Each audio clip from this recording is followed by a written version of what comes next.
Noches, Iglesia. Les invito a abrir su Biblia en el capítulo 9 de Mateo.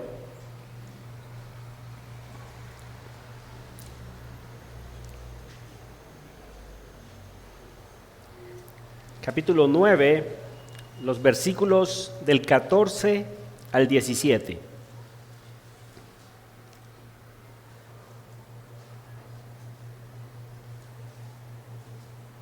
Ya hemos avanzado por la gracia de Dios en este hermoso libro.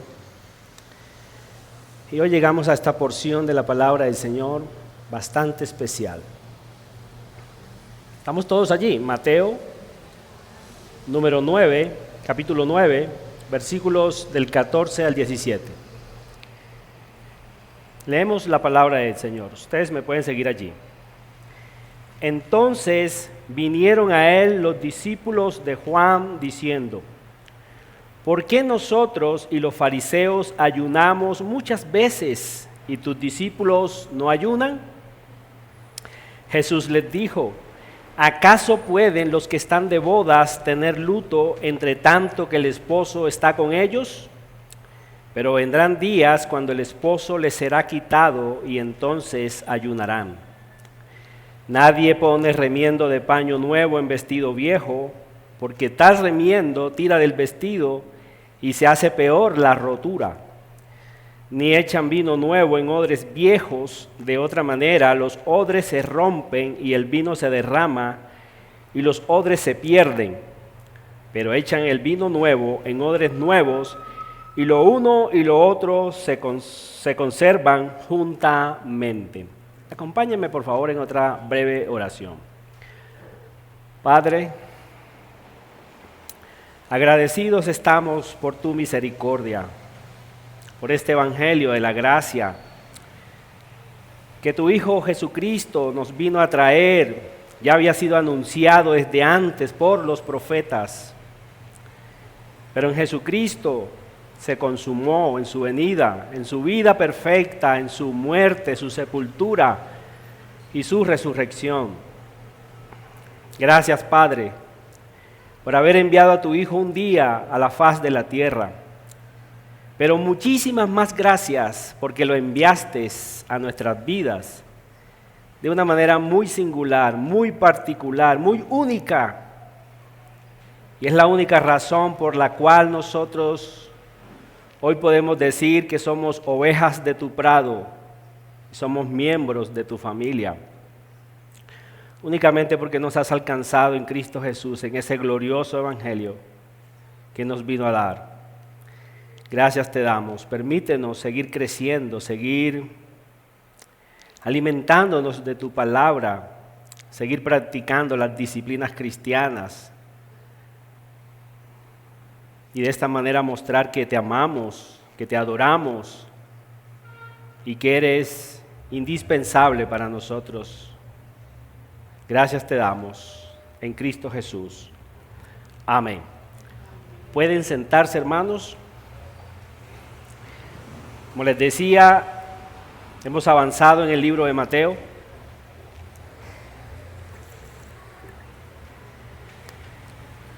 Y hoy llegamos a esta porción de la palabra del Señor que tiene como título allí la pregunta sobre el ayuno. He dividido este pasaje, o más bien el mismo pasaje nos muestra tres partecitas. Si lo pueden mostrar en pantalla, por favor. Bueno, el título que le he colocado es El Gran Rey, la pregunta sobre el ayuno y el gozo de su presencia, el gozo de su presencia. Y básicamente podemos ver tres cosas en el texto que acabamos de leer. Una pregunta en el versículo 14, una respuesta en el versículo 15 y vamos a ver dos ilustraciones en los versículos 16 y 17.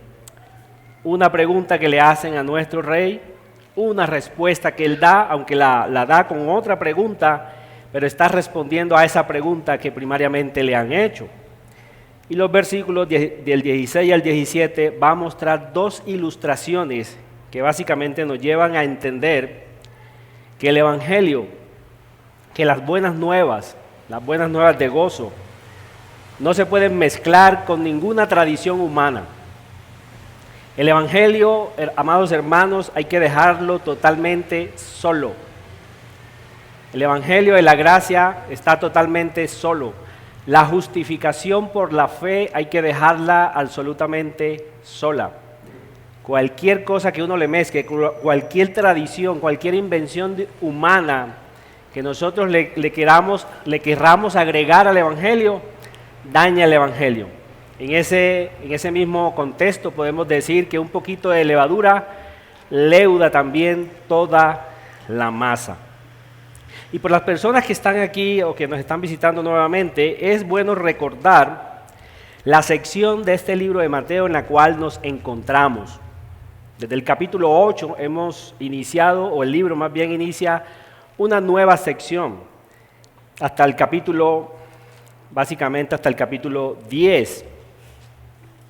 ¿Y qué encontramos en esta sección? Encontramos 9 milagros repartidos en 3 minisecciones cada una. La primera minisección la encontramos en el capítulo 8, donde Jesús lo primero que hace es que sana a un leproso, va a sanar el siervo de un centurión y va a sanar a la suegra de Pedro. Es decir, 3 milagros encontramos allí. Son 3 por 3, o sea, son 3 secciones, 3 secciones de mini milagros o de milagros poderosos que el Señor hizo. Y en cada una después de esas secciones, de esos 3 milagros que Él hace, Mateo trae una enseñanza para mostrar algún aspecto de nuestro Señor Jesucristo. Lo primero terminando la primera sección de los milagros del capítulo 8, lo primero que Él va a mostrar allí, desde los versículos 18 al 22, es la enseñanza sobre el costo y la prioridad de nosotros para seguir a nuestro Señor. Es decir, Jesús vino como el Hijo del Hombre. El Hijo del Hombre estaba profetizado desde Daniel que iba a venir con gran autoridad, con gran poder, pero está mostrando que ese Hijo del Hombre no tenía ni siquiera dónde recostar la cabeza. Y los que lo iban a seguir tenían que saber ese costo al seguir a Jesús. Él no estaba prometiendo ningún bien terrenal, por así decirlo, en esta vida. Él estaba prometiendo algo muchísimo mayor. Y también en los versículos siguientes muestra la urgencia o la prioridad de los hombres para seguir a Jesús. Está mostrando que esa prioridad es aún mayor que nuestra familia incrédula, aún mayor. Seguir a Jesús es más urgente, es más prioritario que aún si nosotros tenemos un padre, pero que ese padre es incrédulo, debemos dejarlo. Deja que los muertos entierren a sus muertos, dice el Señor, y ven tú, sígueme. O sea, la prioridad de un hombre, hermano, la urgencia que tenemos nosotros, los seres humanos, de seguir a Cristo, porque solo en Él hay palabras de vida eterna.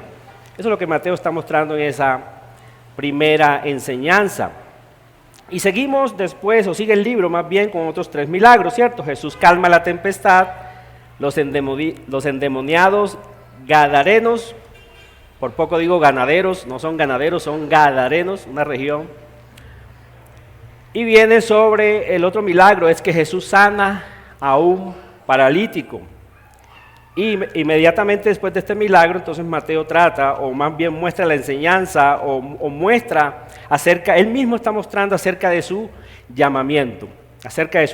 Pero en esta parte en particular, Mateo con su llamamiento y el texto que acabamos de leer, por lo que podemos observar, lo que Mateo quiere presentar es más que todo la misión que Cristo tiene sobre la faz de la tierra. Ya lo había presentado algo de ellos, nos había adelantado algo en el milagro anterior, en la sanidad del paralítico. Más que mostrar a Jesús como un sanador, lo está mostrando como aquel que vino a perdonar los pecados. Esa es la necesidad más urgente que tenemos los seres humanos, perdón de pecados. Es decir, Mateo está presentando a Cristo como el hijo de Eva profetizado desde el Génesis 3:15, que ha venido a dar solución a la gran tragedia humana. ¿Cuál es la gran tragedia humana? que el hombre pecó contra Dios, que el hombre está destituido de la gloria de Dios y que si el hombre no remedia ese problema, se va para el infierno, se va a un lugar de castigo. Entonces Mateo está mostrando que Jesús, desde el principio ya lo está mostrando, desde los primeros capítulos está mostrando que Jesús es el Salvador de los hombres. Y eso es una gran noticia, eso es una excelente noticia, ese es el Evangelio.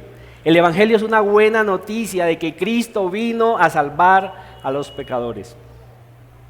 Y lo que está mostrando también con el llamamiento de Mateo, la parte del texto que nos fue predicada el miércoles pasado, ¿cierto?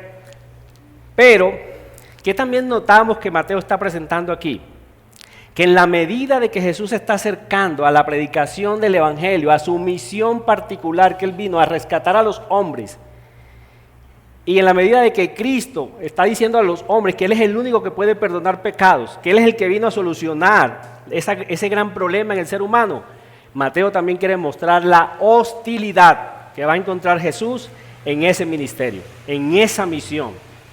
Se escandalizaron por el milagro que había hecho anteriormente, cuestionándolo, ¿quién puede perdonar pecados y no solo Dios? Y eso es verdad, eso era verdad, solo que ellos no creían que ese que estaba allí haciendo los milagros era el Emmanuel, la segunda persona de la Trinidad, Dios mismo, el Dios encarnado perdonando pecados, solucionando la tragedia del ser humano. Pero ellos se escandalizan por eso, ellos no aceptan a Cristo, ellos se escandalizan. Y más cuando llama a Mateo y va y a comer en la casa de lo peor que eran tenidos las personas como Mateo, que eran los publicanos.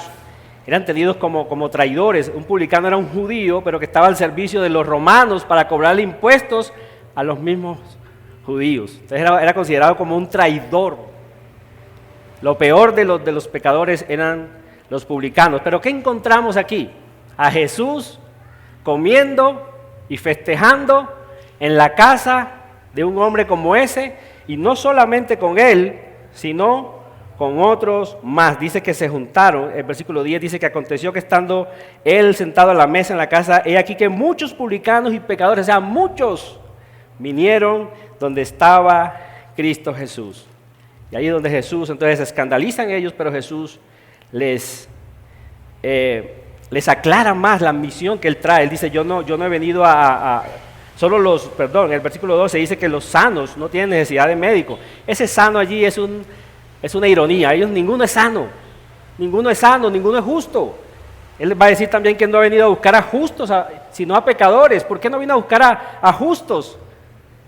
¿Por qué? Capítulo 14 de los Salmos, justo no hay ni siquiera uno. Salmo 53 también lo dice, y son las citas que Pablo va a utilizar, ¿se acuerdan? Romanos, desde el capítulo 3, desde el versículo 10 en adelante, para mostrar que todos estamos destituidos de la gloria de Dios, que justo no hay ni uno. Es decir, si Jesús hubiese venido a buscar a un perfecto, a uno que no lo necesitara a él, su misión hubiese sido un total fracaso. No hubiese encontrado a uno solo, pero precisamente por eso vino, y esa es la gran noticia.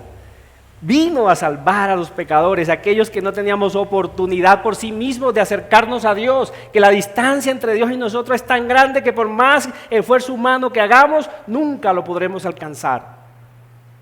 Y Cristo viene y dice, yo soy el camino, yo soy la verdad, yo soy la vida, y nadie viene al Padre sino es por mí.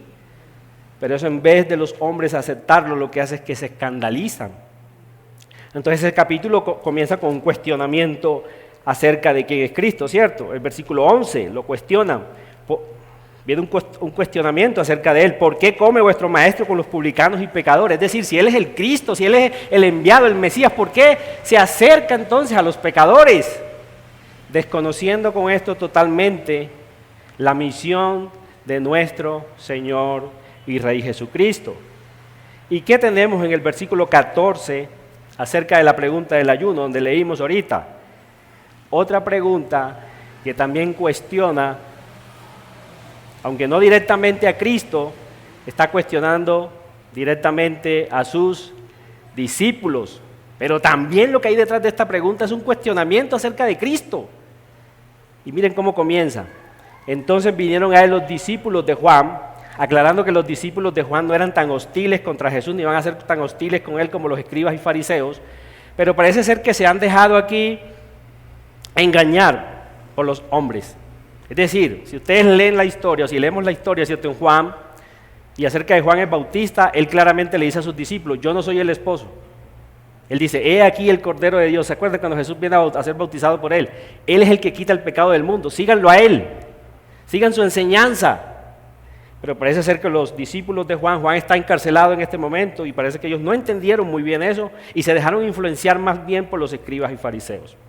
Ahora, ¿cuál es la pregunta que le dice? ¿Cuál es el cuestionamiento que le hacen a nuestro Señor? Es una pregunta con respecto al ayuno. ¿Cuál es la situación? El ayuno, la frecuencia del ayuno sobre todo. Miren cómo le pregunta, dice, ¿por qué nosotros y los fariseos ayunamos muchas veces y tus discípulos no ayunan? Es decir, si tú eres el Mesías prometido, ¿no deberías demostrar mayor rigidez en las disciplinas cristianas? ¿No deberías tú ayunar más? ¿No deberías tú enseñar a tus discípulos más ayuno? Eso es lo que está en cuestionamiento. Si tú eres ese Mesías prometido, ¿por qué nosotros? Es decir, mire, y esa es una tendencia del legalista, del religioso. ¿Por qué nosotros? ¿Por qué yo? ¿Por qué yo si hago esto? ¿Por qué yo ayuno? Y no solamente era un ayuno común, sino que dice muchas veces. Y tus discípulos no ayunan. ¿Qué enseñanza le estás dando tú, Jesús? ¿Qué maestro eres de verdad? Si tú eres el Mesías, ¿qué enseñanza le estás diciendo? ¿No deberías tú de acomodar a tus seguidores a las tradiciones nuestras que son tan buenas? Eso es lo que están cuestionando aquí a nuestro Rey y Señor Jesucristo. Ahora, ya hemos leído varias partes del texto y nos damos cuenta que Jesús sí ayunaba. Jesús sí ayunó. Y los discípulos también. ¿Se acuerdan en la tentación? ¿Cuántos días ayunó Jesús? 40 días y 40 noches. ¿Cierto? ¿Qué encontramos en la ley del Señor? ¿O qué decía la ley del Señor? Que había un día especial, obligado para toda la nación, en que toda la nación debía ayunar. Y ese era el gran día de la expiación. En el capítulo 23 de Números y el capítulo 16 nos habla de esto. Había un día obligatorio, una vez al año era lo obligatorio, lo que decía la ley. Y podemos estar seguros que Jesús, como perfecto cumplidor de la ley, ese día ayunaba. ¿Quiénes de aquí lo dudan? Si Jesús es él mismo dice que Él no vino a abolir la ley, sino que Él es el verdadero cumplimiento de la ley, podemos enseguida estar seguros de que Jesús ese día ayunaba también. Y Él manda también a los discípulos, no manda, pero da por sentado que sus discípulos también ayunan, ¿se acuerdan? Que ayunarán, en el capítulo 6 del mismo libro. ¿Qué le dice a sus discípulos? Ustedes, cuando ayunen, no sean como los hipócritas. Ellos hacen otra cuestión. Entonces Jesús no era que no ayunaban ni ellos iban a ayunar, sino que lo que se está cuestionando aquí es la frecuencia. Pero ¿sabe qué ellos habían inventado ellos? Ellos habían inventado 2 ayunos en la semana, los lunes y los jueves. Es decir, la ley decía una cosa, pero ellos habían instaurado como obligatorio, como para mostrar espiritualidad, habían estipulado 2 días a la semana. ¿Se acuerdan que así es como se presenta el fariseo y el publicano en esa parábola que el Señor dice? Yo ayuno 2 veces, doy diezmos de todo lo que gano. Cuando los diezmos también, cuando vemos la ley, solamente Dios mandaba que se diera diezmos de los frutos, de la cosecha y de los animales. Y Él decía, no, yo doy diezmos de todo. Es decir, ahí vamos viendo una tendencia del legalista y de religioso. Él se inventa cosas que no están en la palabra de Dios y las hace ver como espirituales y las hace ver como obligatorias. Es una característica de religioso. Jesús no estaba incumpliendo nada aquí, ni los discípulos tampoco. Y ahora, ¿cuál es la respuesta que Jesús da? Versículo 15. Él contesta con otra pregunta, pero esta respuesta de nuestro Rey es categórica. Y Él no va a desechar el ayuno, Él no va a decir que no podemos ayunar, que no debemos de ayunar, solo que no era el tiempo de ayunar. ¿Qué les dice en el versículo 15? Jesús les dijo, ¿acaso pueden los que están de bodas tener luto entre tanto que el esposo está con ellos? Pero vendrán días cuando el esposo les será quitado y entonces ayunarán. Hermanos, qué noticia tan contundente y poderosa. El esposo estaba en medio de ellos. ¿Y ellos qué debían de estar? ¿Cómo debían de ellos de estar?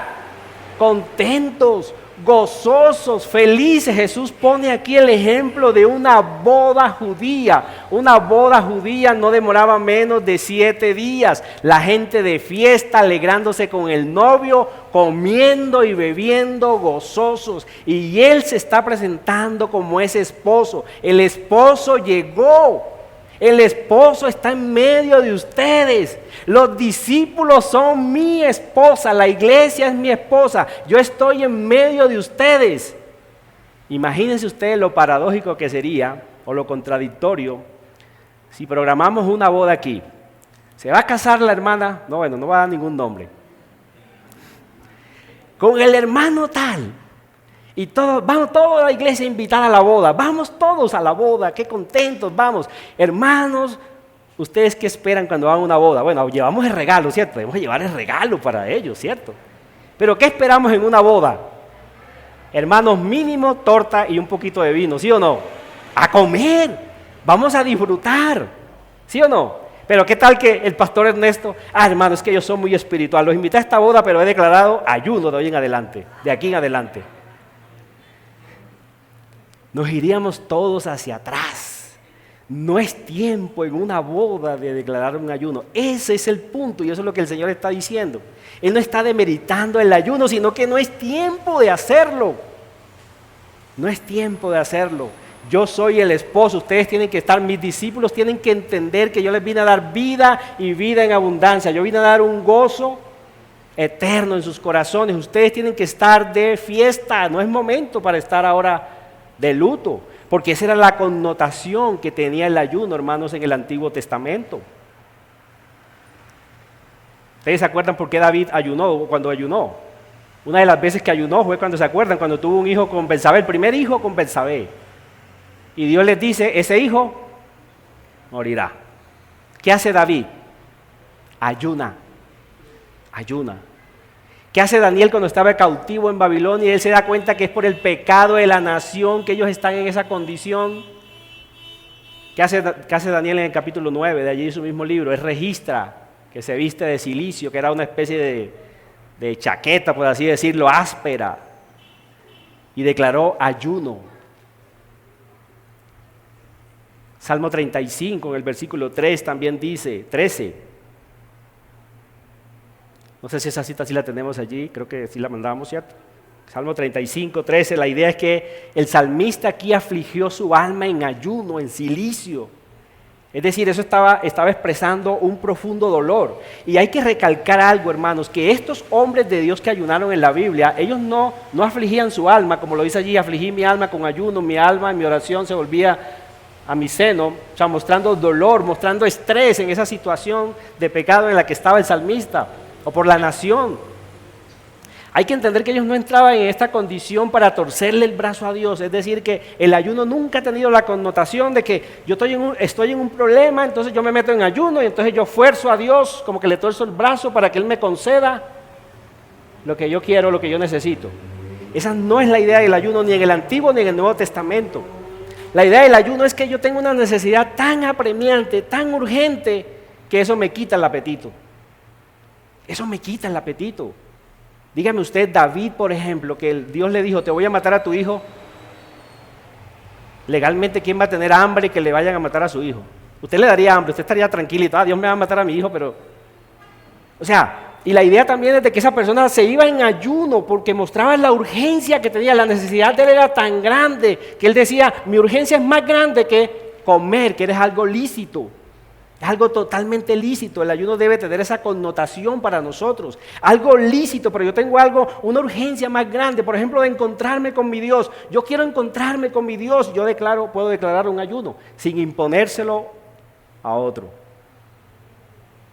sin creerme más espiritual porque otro no lo hace. Eso es lo que básicamente el Señor está diciendo aquí, porque el ayuno tenía esa connotación de dolor, de estrés. Y él está diciendo, no es momento de eso, no es momento de estrés. ¿Por qué iban a estar estresados y la buena noticia estaba ahí encarnada? ¿Por qué? Era algo ridículo. Pero mire lo que sigue diciendo nuestro texto. Pero vendrán días cuando el esposo les será quitado y entonces ayunarán. Algunos han interpretado este texto como que esto se refiere a la muerte de nuestro Señor Jesucristo. Cuando Él muere, los discípulos se encuentran tristes. ¿Se acuerdan los que iban de camino a Emaús? Ellos iban tristes. Algunos interpretan que posiblemente ellos estaban allí en ayuno, porque el hambre se les había quitado, su maestro, su rey había muerto. Ellos parece que iban tristes, ¿verdad? Dice el texto, y algunos interpretan que ellos estaban ayunando allí. Puede ser.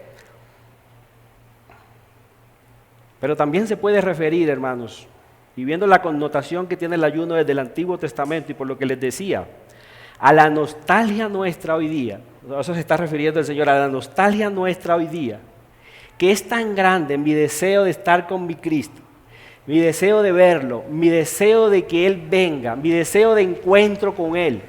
Yo tengo un deseo en mi alma apremiante que, como les decía ahorita, eso muchas veces me quita el apetito.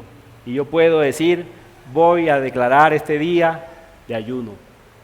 O puedo, ¿verdad?, abstenerme, porque el ayuno es eso, es abstenerme de alimentos, total o parcialmente, viendo la urgencia que tiene mi alma de encontrarse con Cristo, de saborearlo a Él, y yo literalmente en el ayuno le estoy diciendo, tú eres más importante para mí que el alimento. Esa es la connotación que debe tener el ayuno en una persona cristiana. Nunca para torcerle el brazo a Dios. Nunca para creerse más espiritual que otro. Porque el religioso sí tiene esa particularidad. Ahora, ¿qué siguen los versículos de 16 al 17? Dos ilustraciones. Dos ilustraciones que el Señor utiliza de la época para mostrar que las tradiciones de los hombres, que la religiosidad de los hombres no tienen cabida con el Evangelio de la gracia.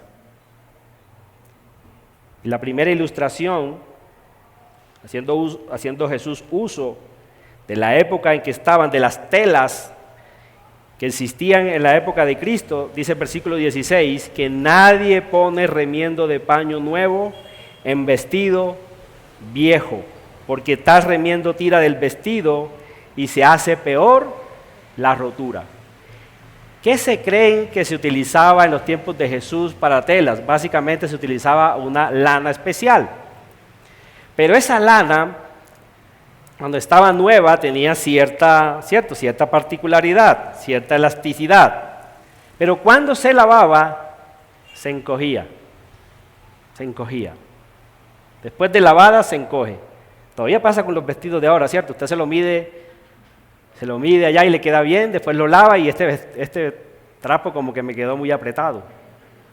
Tiene esa particularidad. Pero más que todo en la época. Entonces, ¿qué es lo que Jesús está diciendo? Mira, si usted coge un paño nuevo y lo pone en un vestido viejo, lo rompe. Es decir, se encoge tanto que va a romper el vestido viejo. O si no lo rompe, por lo menos lo tuerce, ¿cierto? Y qué oso para una mujer un vestido, ¿cierto? Por ejemplo, que le quede torcido, se lo acomoda, se lo estira, pero el vestido sigue torcido. Ese parche como que no cuadra. Y la otra ilustración es el versículo 7, ni echan vino nuevo en odres viejos. ¿Qué era un odre? Era como una especie de tula hecha de cuero, y ahí echaban el vino nuevo para fermentación. Es lógico que el vino para fermentación, por el proceso químico de fermentación, él se expande. Entonces, cuando ese odre estaba nuevo y echaban ahí el vino nuevo, ese odre se iba expandiendo a la medida que el vino también se iba expandiendo. Pero ¿qué pasaba entonces si un odre eso ya viejo, utilizado, le echaban vino nuevo, que el vino nuevo se iba a expandir dentro de él? Era lógico que ya ese odre, por haber perdido la elasticidad, ¿qué iba a pasar? Él mismo lo está diciendo, se iba a romper. se iba a romper y se iba a perder tanto el odre como el vino. ¿Qué es lo que el Señor está queriendo decir aquí en ese mismo contexto? Ya se los adelanté ahorita. Las tradiciones humanas no compaginan. Los inventos humanos, la religiosidad humana no compagina con lo esencial, lo nuevo del Evangelio. No tiene cabida. Hermanos, qué difícil es predicarle el Evangelio también eso lo muestra el texto, la dificultad que tiene un religioso de entender el Evangelio. Qué difícil es cuando los hombres vienen con sus prejuicios para acercarse al Evangelio de la gracia. Eso les resulta totalmente ofensivo. ¿Por qué? Porque el ser humano desde Adán y Eva se ha vuelto religioso, legalista. ¿Qué hicieron? ¿Se acuerdan qué hicieron Adán y Eva después que ellos se dan cuenta que están desnudos delante de Dios y se avergüenzan de eso? ¿Qué es lo que ellos hacen? Con sus manos cosen vestidos de higuera y se visten. Y Dios los ve y le dice, ese vestido no cuadra. Ustedes necesitan ser vestidos por mí. Y el Señor mata 2 animales y los cubre. Eso es señal del Evangelio. Adán y Eva, cuando vieron esos animales, verdaderamente ellos pudieron pensar, la paga del pecado es muerte. Pero ahí está mostrando el Señor desde allí y sobre todo con la promesa de Génesis 3:15, Dios está mostrando, hermanos, que el problema del ser humano solo Dios lo puede solucionar, ningún ser humano lo puede solucionar. Necesitas aceptar que eres pecador. Necesitamos aceptar, hermanos, hemos necesitado aceptar que la distancia entre Dios y nosotros es tan grande que solo Él puede remediar ese problema. Yo no puedo venir con mis prejuicios, yo no puedo venir a negociar con Dios. Señor, acéptame porque yo ayuno 2 veces a la semana. Señor, acéptame porque es que yo oro mucho. Señor, acéptame porque es que yo uso la falda larga, yo no uso arete, yo no me maquillo. El Señor está diciendo, nada de eso se puede mezclar con el Evangelio. El Evangelio es, eres un vil pecador, no depende de ti, depende absolutamente de mí. Esa es la verdad, hermano. Las tradiciones de los hombres no tienen lugar en el Evangelio de la gracia de nuestro Señor Jesucristo.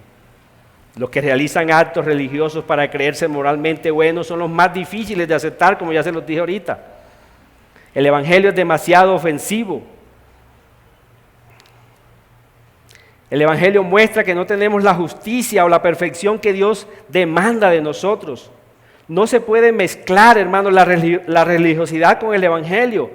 La religiosidad muestra, y lo vimos en el milagro anterior, o más bien en el banquete que Jesús estuvo con Mateo, vimos que la religiosidad se aísla de los pecadores. Él no quiere, el religioso se cree mejor que los pecadores, dice, con eso no tengo parte ni suerte. Pero el Evangelio, y lo vemos en el mismo Señor Jesucristo, se preocupa del pecador. Eso fue la misión que Él vino a hacer. El religioso se cree mejor. ¿Por qué tú no haces esto? Oye, yo sí. El religioso saca pecho de sus actividades. Y eso, hermanos, Sujel Michelén dice que si yo quiero ver un religioso, dice él, o un legalista, todos los días lo veo en el espejo. Todos tendemos a ese espíritu legalista. Creernos más. Mire, si usted porque se congrega todos los domingos se cree mejor que aquel que no lo hace frecuentemente, es legalista. Si las chicas que usan faldas largas y las otras no lo usan a la misma medida que ellas lo usan y se creen mejores que las otras por eso, son legalistas. En cambio que el Evangelio verdadero enseña, yo soy el peor de los pecadores. Yo soy el peor de los pecadores, de todo lo que estamos aquí, yo soy el peor de todos. Eso era lo que decía el publicano en esa parábola cuando el Señor la enseñó. Él se daba golpes y decía, Dios, sé propicio a mí. ¿Qué significa eso? De todos los que estamos aquí, yo soy el peor de todos. El Evangelio nos humilla, hermanos. ¿Saben por qué la mayoría de hombres desprecian esas hermosas doctrinas de la gracia y desprecian las 5 solas? porque básicamente te están enseñando, eres un depravado, necesitas de Dios. Necesitas depositar toda tu confianza en Dios. Has necesitado ser elegido incondicionalmente, necesitas de la expiación limitada, es decir, Cristo ha tenido que morir específicamente por ti. De lo contrario, tú no eres salvo. Necesitas que Dios persevere en ti para que tú puedas perseverar. Necesitas el Evangelio, necesitas solamente creer en Cristo. Y eso para el religioso es una ofensa terrible, porque él quiere participar. Es que yo, el Evangelio lo necesitan otros, pero yo por mérito propio, mejor dicho, el cielo se tiene que abrir, mejor dicho, Cristo me tiene que soltar su trono el día que yo esté. Por eso el religioso no es duro de entender el Evangelio. El religioso se encarga de su justicia propia. El Evangelio enseña que solo la justicia de Dios en Cristo nos puede salvar. El religioso se preocupa de lo externo, de que lo vean. ¿Por qué ayunaban estos hombres? Para ser vistos por los hombres, el Señor dice. ¿Por qué daban tanta ofrenda? Porque tocaban trompeta delante de ellos y la gente los alababa. Y ya los discípulos de Juan se habían contaminado también de esa doctrina errada. Eso es macabro, eso sale del infierno mismo. El Evangelio consiste solamente en creer en Cristo. El religioso, la religiosidad consiste en un conjunto de reglas inventadas por los hombres que hacen de los tales vivir vidas miserables. Pero ¿sabe qué cree el religioso en lo profundo? Él cree que entre más miserable es, más Dios lo va a aceptar. Eso es justicia propia. Entre más golpe de pecho me doy, entonces más mérito tengo. El catolicismo romano utilizaba, o las personas en el catolicismo romano se acuerdan que utilizaban mucho lo que era la flagelación, ¿verdad? Yo no sé si todavía lo usan, pero en las procesiones, al menos en el pueblo, era común un tipo, se cubría la cabeza, para que la gente no se diera cuenta quién era, pero cogía un látigo y se iba dando por la espalda, ¡ta! ¡ta! Porque el religioso dentro de su corazón piensa eso, entre más miserable soy, entre más yo sufro, entonces pobrecito de mí, el Señor me acepta. Eso está en el corazón del religioso, del legalista. Pero el Evangelio, hermanos, es una relación de vida en abundancia con Cristo que nos hace vivir gozosamente delante de Él. Es una buena nueva. No tienes que hacer nada para ser aceptado por mí. No tienes que cambiar para venir a mí. Ven a mí y la transformación viene después. Eso es el Evangelio. Porque tampoco nos deja como éramos. Acuérdense que está en Cristo, nueva criatura es. Las cosas viejas pasan, todas son hechas nuevas. Él nunca deja a alguien como lo trajo. Nunca. Eso es algo esencial en el Evangelio. El Evangelio es transformación, pero el Evangelio nunca pone la condición de vengan a mí, pero vengan cambiados ya. Eso es religioso. Y eso es lo que no se puede mezclar, hermano. Esa verdad del Evangelio es inmezclable con eso, hermano. No se puede mezclar. No se puede. No se puede echar ese vino nuevo, la buena noticia del Evangelio en un odre viejo, en una mente legalista que venga así con esa religiosidad, que venga con eso como preámbulo para entrar al cielo. No se puede. El Evangelio es totalmente contrario a eso. ¿Qué podemos aprender de este texto así de manera general y ya para concluir? Que la misión imperiosa del legalista vemos que la misión imperiosa del legalista de poner como norma para otros lo que ellos hacen personalmente. Es que yo lo hago. Yo me levanto todos los días a las 4 de la mañana y el que no ore a las 4 de la mañana está perdido. Ese es el corazón legalista. No es malo orar a las 4 de la mañana, y que lo esté haciendo. Pero lo que es malo es imponérselo a otro como regla. Otro puede orar a las 4. Ahora todos tenemos que orar. Eso sí. Pero yo lo puedo hacer a las 3, yo lo puedo hacer a las 5. Pero si tú crees que mejor es a las 4 y eso, hazlo.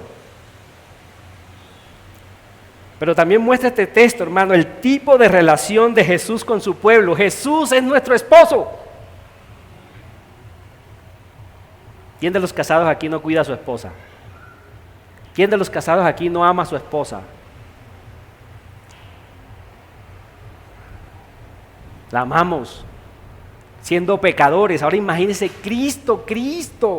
Y esto es lo hermoso de este pasaje. Cristo se está presentando aquí como el esposo de su iglesia. Por eso no era tiempo de ayunar. El tiempo de ayunar viene después. Pero mientras Cristo estaba, no era tiempo de ayunar. Ya se los dije, pero también es bueno recalcarlo. Hay un tiempo adecuado para cada disciplina cristiana. Escúchenme bien. Yo voy al trabajo, entro a las 8, entonces a las 8:15 me encuentra el patrón orando. No. Si yo quiero orar, tengo que levantarme más temprano, pero el trabajo que tengo no es para orar, ni mucho menos para ayunar. Hay un tiempo adecuado para cada disciplina cristiana. Ahora, eso no quiere decir que tú no estés orando mentalmente, pero tú coger entonces y orar ahí y robarle tiempo a tu patrón, ¿sabe qué ve Dios? No tu devoción a él, sino que le estás robando a tu patrón. Hay un tiempo adecuado para cada disciplina cristiana. También lo podemos aprender de este pasaje. También podemos aprender, hermanos, que lo bueno es bueno, no porque sea antiguo o novedoso, sino porque encaja con el Evangelio. Eso es lo bueno. No porque algo sea antiguo, es que eso lo hicieron mis padres, entonces eso debe ser bueno porque viene de una tradición, no. O porque algo entonces sea novedoso, porque eso es lo que está enseñando el pasaje, no. No es la idea de este pasaje. Es que lo antiguo o lo nuevo es bueno porque encaja con el Evangelio. Encaja con el Evangelio. Y encontramos aquí, hermanos, que también el cristiano debe estar gozoso. Tiene nueva vida, tiene gozo, tiene vida eterna, tiene libertad del pecado. El cristiano debe ser la persona más feliz sobre la faz de la tierra. ¿Me escucharon bien?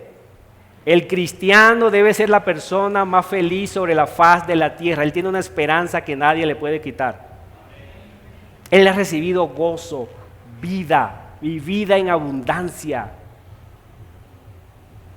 Hermanos, un cristiano amargado es una contradicción. Un cristiano amargado deja muy mal el Evangelio. Un cristiano inseguro a toda hora, sin esperanza, así que lo vean siempre deprimido, es una contradicción, porque el cristiano ha recibido vida nueva y debe estar gozoso, como en una boda. Eso no significa entonces ahora aquí que vamos a hacer danzas, entonces, no es lo que tampoco está enseñando el pasaje, como muchas iglesias lo han interpretado. El Evangelio es gozo, entonces hagamos un ministerio de danzas y no. Eso es ser de poca vista, de poca luz. Pero hay un gozo interno, hermanos. Mire, yo puedo estar ahí quietecito sin ni siquiera sonreír y puedo estar gozoso, dichoso de que Cristo ha perdonado mis pecados y pese a los problemas que yo tenga hoy, Él me recibirá en gloria. Él me recibirá en gloria. Y eso es un gozo interno, hermanos. ¿Se acuerdan? Es el fruto del Espíritu: gozo, paz, amor, benignidad, templanza, dominio propio. Una nueva naturaleza hemos recibido como cristianos, una nueva naturaleza, hermanos. Y si tú no estás experimentando eso, es bueno que nos cuestionemos nuestro Evangelio. Y eso es lo que Cristo ha venido a enseñarnos. Qué pasaje, hermanos, qué hermosa esta declaración del Señor. Estamos de bodas, pero tenemos esa melancolía también de que Jesús corporalmente no está en medio nuestro. Él nos ha dejado su Espíritu Santo, nos ha dejado su palabra, pero cuánto anhelamos que Él venga a instaurar su reino eterno. Y si tú un día lo quieres apartar para ayunar, tú dices: para mí es más importante, Señor, es que yo tengo una necesidad de ti, yo te anhelo, yo quiero estar contigo, mira, yo quiero hasta dejar de comer hoy, no porque para eso te quiera torcer el brazo, sino porque Tengo una urgencia en mi alma de encontrarme contigo, que te considero más importante tu presencia que la misma alimento. Y usted puede ayunar. Cuando ayunéis, dice el Señor, no seáis como los hipócritas. Entra a tu cuarto, ese día báñate, échate la mejor loción. No vamos a ir ante el vecino, ¿cierto? Con cara triste. Eso lo hacen los religiosos. Ay, cómo le gusta el religioso que lo vean. Hasta en el momento de dar las ofrendas. A mí me gusta aquí, hermanos, la iglesia, que no marquemos el sobrecito. Que la ofrenda sea en secreto. Todo eso, hermanos, es una iglesia bíblica para evitar que tú cuando echas el sobre salgas tocando trompeta. ¡Ay, yo sí! Y aún con la ofrenda, hermanos, ¿cuántas veces no nos sentimos tentados y voy a ofrendar grande? ¡Ay, oro ahí, Señor! Pero a veces no es por la devoción, sino para que vean que yo ofrendo. Características de un religioso. Oremos, me acabó el tiempo.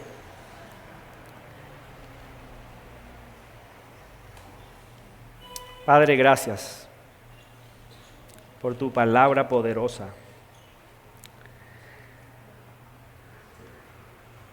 Si este pasaje se nos queda, Señor, impregnado en nuestra alma, que tú eres el esposo de la iglesia, que nosotros somos tu esposa, y que eso debe producir gozo en nosotros, valió la pena la predicación de este pasaje. Eso no lo entiende el religioso. Aquellos que ponen sus méritos por encima de la gracia, o como preámbulo, o como méritos para poder llegar a ti, no lo entenderán. Pero el cristiano que sabe que esto lo ha recibido por pura gracia, por la obra única y perfecta de nuestro Señor Jesucristo, qué gozo produce.